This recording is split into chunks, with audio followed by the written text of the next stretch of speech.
د حج د فریضې د ادا کولو درې ورځنی روزنیز سیمینار د کندوز ولایت د ارشاد حج او اوقاف ریاست لخوا د هغو حاجیانو لپاره چې سږ کال د حج د فریضې د ادا کولو لپاره بیت الله شریف ته ځي په عملي بڼه پیل شو. د دې سیمینار د ګډونوالو شمیر 1000 تنه دی او ټاکل شوي په دې خپرونه کې د حج زایرینو ته د حج عملی او نظری احکام ورزده شي.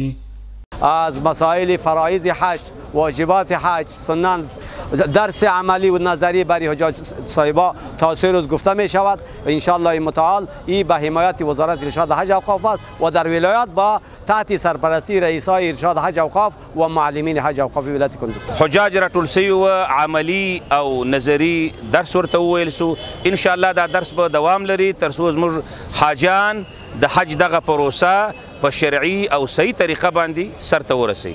د دغه سیمینار ګډونوالو د کندوز د حج او اوقاف ریاست له دغه اقدام څخه د مننې ترڅنګ وایي دا سیمینار د دوی لپاره ډیر مهم دی او دوی کولی شي په دې خپرونه کې د حج فریضې په عملی بڼه زده کړي. فایده‌هایش مهمش بود که اکثر کسایی بودن که در اینجا واجبات، فرایض، مستحبات، مکروهات نمیفهمیدن. به خاطر اون یک جلسه علمی برگزار شده بود که کلی که ما از این مستفید شدیم که واجبات، فرایض، کلی چیزا را فهمیدیم. په داسې حال کې دا سیمینار په لاره اچول کیږي چې سږ کال په پام کې د کندوز ولایت څخه شاوخوا 1000 تنه اوسیدونکي د حج د فریضې د ادا کولو لپاره بیت الله شریف ته ولاړ شي.